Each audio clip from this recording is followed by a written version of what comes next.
Hi అండి, ఈరోజు మీకోసం ఒక ఇంట్రెస్టింగ్ హర్రర్ స్టోరీ. మరి స్టోరీలోకి వెళ్తే, తలుపు చప్పుడవుతుంది.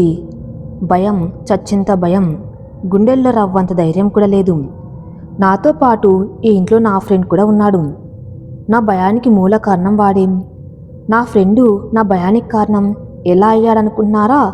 చెప్తాను. ఒక గంట క్రితం మా ఇంటి తలుపు చప్పుడు వినిపించింది. దబాదబమని బాదిన చప్పుడు. వెళ్ళి తలుపు తీస్తే నా ఫ్రెండ్ వాళ్ళంతా చెమటలతో వణికిపోతూ లోపలికి పరిగెత్తుకుంటూ వచ్చి తలుపుకు గడియ బయట పెట్టి ఏడుస్తూ పోతున్నాడు. తన వల్లంతా గాయాలు. చింపబడిన బట్టలను చూసి అతను ఏదో పెద్ద ప్రమాదంలో ఉన్నాడు అని నాకు అర్థమైంది. నేను, శ్రీను, ఎందుకలా భయపడుతున్నావు? ఈ దెబ్బలేమిట్రా? ఏం జరిగింది అసలు అని అడిగాను. దానికి వాడు వణికిపోతూ, చంపేస్తుందిరా, అది నన్ను చంపేస్తుంది అని గట్టిగా అరుస్తున్నాడు. ఎవర్రా, చంపడమేమిటి అని అడిగాను. వాడు చాలా భయపడిపోతున్నాడు. నోట్లో నుండి మాటలు కూడా రావటం లేదు. వెక్కి ఏడుస్తున్నాడు. ఊపిరి కూడా సరిగ్గా తీసుకోలేకపోతున్నాడు. కంగారు పడకురా, నేనున్నాను నీతో, భయపడకురా, ఇదిగో ఈ నీళ్లు తాగు, రిలాక్స్ అవ్వు, ఏమీ కాదురా అని ధైర్యం చెప్పాను. కొంతసేపటికి వాడు మామూలయ్యాడు. ఇప్పుడు చెప్పు, ఏం జరిగిందిరా అని అడిగాను. వాడు ఈ కథ చెప్పాడు. శ్రీను ఉండేది వాళ్ళ అత్త ఇంట్లో. మా ఇంటికి 3 కిలోమీటర్ల దూరంలో ఉంటుంది వాళ్ళ ఇల్లు. వాళ్ళ తల్లి తండ్రి డాక్టర్సు. చెన్నైలో ఒక హాస్పిటల్లో పనిచేస్తున్నాడు. ఆ ముందు రోజు ఒక 40 సంవత్సరాల అందవికారమైన ఓ వ్యక్తి ఒకడు చిరిగిపోయిన బట్టలతో, వంటి నిండా గాయాలతో వాళ్ళ హాస్పిటల్ తలుపు తీసుకుని లోపలికి వచ్చేశాడు. అతను చచ్చింత భయంతో అరచి కేక పెడుతున్నాడు. అతని చెవిలో నుండి రక్తం వస్తుంది. కాళ్ళు బాగా అరిగిపోయి ఉన్నాయి. పాపం, చాలా దూరం నుండి ప్రాణభయంతో పరిగెత్తుకుంటూ వచ్చినట్టు ఉంది అతని వాలకం. అతన్ని వెంటనే ఒక కుర్చీలో కూర్చోపెట్టారు. ఆ హాస్పిటల్ గుండెకు సంబంధించింది అయినా అతని పరిస్థితి చూసి జాలేసి అతని దెబ్బలకు వైద్యం చేశారు. అతను కంగారులో మాట తలబడిపోతుంది. ఊపిరి పట్టి అతని సగం మాటల్లో అతని చెల్లెలు అతి కిరాతనంగా చంపబడిందని, తర్వాత చంపేది అతన్ని అని చెప్పాడు. చంపింది ఎవరు అని అడిగితే దానికతను కంఠంత నీలాల్ అన్నాడు. కంఠంత నీలాలంటే తమిళ్లో ఆఖరి నీడ అనర్థం. అసలు కంఠంత నీలాలంటే ఏమిటి అని అడిగారు. దానికి అతను భయంతో చెవులు మూసుకొని అది వాళ్ళ ఊర్లో ఉండే అమ్మాయి నీడ అని చెప్పాడు. చాలా ఏళ్ల క్రితం ఆ అమ్మాయికి ఇంట్లో వాళ్ళు ఇష్టం లేని పెళ్లి చేశారని, ఆమె భర్త కట్నం కోసం వేధించేవాడని, వాళ్ళ తల్లిదండ్రులకు చెప్పినా కూడా వాళ్ళు పట్టించుకోలేదని విసుగు చెంది, జీవితం మీద విరక్తి చెంది ఆత్మహత్య చేసుకొని చనిపోయింది. ఆమె తన జీవితాన్ని ఎంతలా అసహించుకునేదంటే ఆమె గురించి కనీసం ఎవ్వరూ ఆలోచించకూడదని, ఆమె గురించి ఆనవాళ్ళు ఈ భూమి మీద ఉండకుండా చేయాలనుకుంది. ఆమె ఒక ప్రేతాత్మలా మారిపోయింది. ఆమె గురించి తెలిసిన వాళ్ళందరినీ అతి కిరాతనంగా చంపుకుంటూ వచ్చింది. ఆమె ఒక అమ్మాయి అని చెప్పలేము. ఆమె అసలు చనిపోలేదు, అలాగని బ్రతికి ఉందని కూడా చెప్పలేము. ఆమె కిరాతనంగా ఉంటుంది. కళ్ళు నల్లగా ఉంటాయి. కళ్ళ నుండి రక్తం, కన్నీరు కారుస్తూ ఉంటుంది అని చెప్పాడు. ఆమె చంపాలనుకునే వాళ్ళని ఒక ఆహారం దొరికిన మృగంలా కళ్ళు పెద్దవి చేసి చూస్తుంది. ఆమె మన వెంట పడుతుందని మనకు వెంటనే అర్థం కాదు. తలుపు చప్పుడు వినపడే వరకు ఆమె అంగుళం కూడా కదిలినట్టు తెలియదు. కానీ కళ్ళు తెరిచి చూసేలోపు మనకి ఆమె దూరంలో ఉంటుంది. కారులో వెళ్ళినా బస్సులో వెళ్ళినా మనతో సమాన వేగంతో వస్తుంది. కొండలు, లోయలు, గుహలు, నదులు, సముద్రాలు దాటినా ఆమె నుంచి తప్పించుకోలేమన్నాడు. ఆమె ఎవరైనా చంపిన తర్వాత వాళ్ళ శరీర భాగాలతో తన బట్టలను అలంకరించుకుంటుంది. ఆమె ఒక్కసారి తలుపు చప్పుడు చేస్తే మన జుట్టు కోసం వచ్చినట్టు, 2 సార్లు కొడితే చర్మం కోసం వచ్చినట్టు, 3 సార్లు కొడితే ఎముకల కోసం, 4 సార్లు కొడితే పళ్ళు కోసం, 5 సార్లు కొడితే కళ్ళు కోసం, 6 సార్లు కొడితే గుండె కోసం, ఛాతిని చీల్చి మరి గుండెను బయటకు లాగుతుంది. 7 ఆత్మ అని చెప్పాడు. ఎక్కడికి వెళ్ళినా ఏం చేసినా ఒక్కసారి దానికి చంపాలని ఆలోచన వస్తే తప్పించుకోలేము. పారిపోవాలి అని ప్రయత్నిస్తే తను మెరుపు వేగంతో వెంబడించి చంపుతుంది. అతను తన చెల్లెలి చావు గురించి పోలీసులకు చెప్తే వాళ్ళు నమ్మలేదు. చర్చికి వెళ్ళి ఫాదర్కి చెప్పబోతే అతని మొహం మీదనే తలుపు వేసేసి అక్కడి నుంచి వెళ్ళిపోమన్నాడు. ఫాదర్ అతని వెనకాలే వచ్చిన నీడను చూశాడు. నాకిందులో ఇన్వాల్వ్ అవ్వటం ఇష్టం లేదు అని చెప్పాడు. అతను వణికిపోతున్న చేతులతో, అది మనల్ని నిరంతరం వెంటాడుతూనే ఉంటుంది మనం చచ్చే వరకు.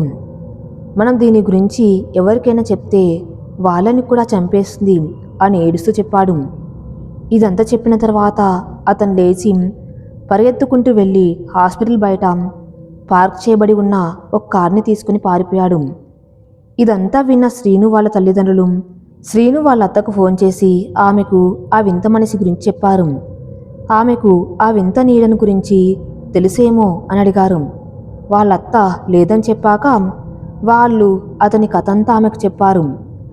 ఆ రోజు రాత్రి శ్రీను వాళ్ళ అత్తకి ఒక కాల్ వచ్చింది. ఆ కాల్ చేసింది చెన్నై పోలీసులు.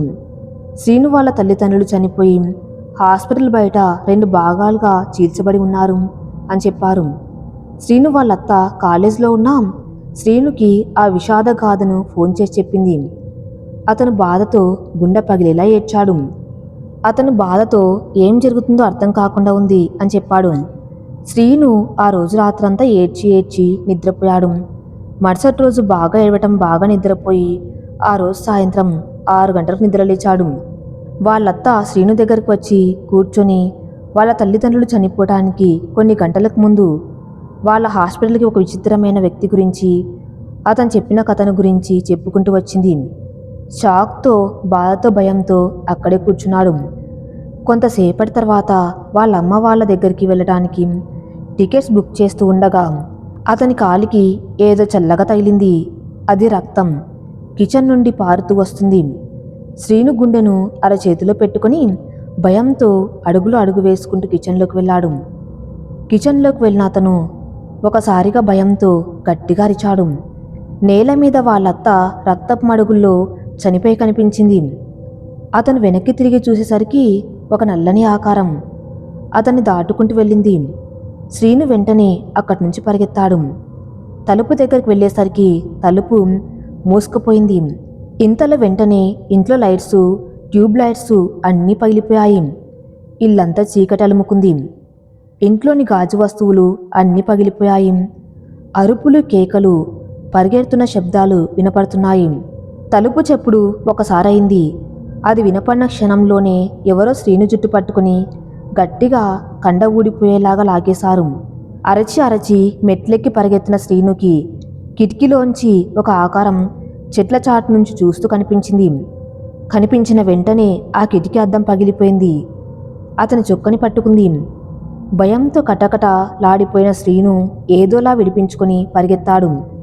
అద్దం పగిలిపోయిన ఓ కిటికీ కనిపిస్తే అందులో నుండి బయటకు దూకేశాడు. రోడ్లో పరిగెత్తు వస్తుండగా అతని కన్నా 3 రెట్లు వేగంగా ఆ నీడ వెంటాడుతూ వచ్చింది. అతన్ని వెనక నుండి పట్టుకుని వెనకాల వీపుని గోర్లతో గీరింది. అంతటితో అతని పని అయిపోయింది. శ్రీనుకి పక్కనే ఉన్న లారీకి కట్టి ఉన్న హనుమాన్ బొమ్మ కనిపించింది. వెంటనే వెళ్ళి దాన్ని పట్టుకున్నాడు. వెంటనే ఆ నీడ మాయమైపోయింది. ఇంతలో మా ఇల్లు వచ్చేయడంతో కంగారుగా లోపలికి వచ్చి తలుపు వేసేశాడు. ఆ కంగారులో హనుమాన్ బొమ్మ బయట పడిపోయింది. వాడిదంతా చెప్పిన కొన్ని నిమిషాలకు తలుపు చప్పులు వినిపించాయి. 5 సార్లు కొట్టిందంటే ఇద్దర్లో ఎవరివో కళ్ళు కోసం వచ్చింది. గట్టిగా కొడుతుంది. ఎక్కడికి వెళ్ళలేము. తలుపులు తీసే ఆలోచన లేదు. ఇద్దరం భయంతో అక్కడే చూస్తూ కూర్చున్నాము. ఇంతలో తలుపు ఇంకా గట్టిగా కొట్టుకుంటుంది. చుట్టుపక్కల వస్తువులన్నీ అదురుతున్నాయి. తలుపు చప్పుల ఉధృత పెరిగింది. ఇద్దరం భయంతో ఒకరిని ఒకరం పట్టుకున్నాము. ఒక్కసారిగా తలుపు బద్దలైపోయి ఆ ఆకారం గట్టిగా అరుస్తూ మా పైకి వచ్చేసింది. ఆ ఆకారం శ్రీనుని పట్టుకుంది. నేను ఎలాగోలా తప్పించుకొని పరిగెత్తుకుంటూ బాత్రూంలోకి వచ్చాను. వాడు గట్టిగా అరిచాడు, గోల చేశాడు, కేకలు వేశాడు. నాకు గుండెలు అదిరిపోయాయి. కొంతసేపటికి అరుపులు ఆగిపోయాయి. అది వాణ్ణి చంపేసి ఉంటుంది. ఇంతలో పవర్ కట్ అయింది. నేను బాత్రూంలోనే కూర్చున్నాను. ఇంతలో తలుపు చప్పుడైంది. ఈసారి 2 సార్లు అయింది. అంటే నా గుండె కోసం, అంటే ఇంతకుముందు కళ్ళ కోసం కొట్టింది శ్రీను గురించి అనుకుంటా. లెక్క ప్రకారం వాడి కళ్ళు పెరికేసి ఉండాలి. ఇప్పుడు నా కోసం వచ్చింది అసలు వాడి వల్లే ఇదంతా. వాడు అసలు ఇక్కడ రాకపోయి ఉంటే, నాకు ఆ స్టోరీ చెప్పకపోతే నాకు ఈ పరిస్థితి వచ్చుండేది కాదు. నేను ఇక్కడే భయంతో వణికిపోతూ ఈ స్టోరీ రాస్తున్నాను. ఏ క్షణంలో అయినా తలుపు పగిలిపోవచ్చు, నేను చచ్చిపోవచ్చు. నన్ను మీరు క్షమించాలి. ఎందుకంటే ఇప్పుడు మీకు కూడా ఆ ఆఖరి నీడ గురించి తెలుసు. అది మీకోసం కూడా రావచ్చు. ఏ క్షణానైనా తలుపు చెప్పులు వినిపించవచ్చు. జాగ్రత్త. మరిన్ని మంచి భయంకరమైన స్టోరీస్ కోసం నా ఛానల్ని ఫాలో అవుతూ ఉండండి. Thank you for listening.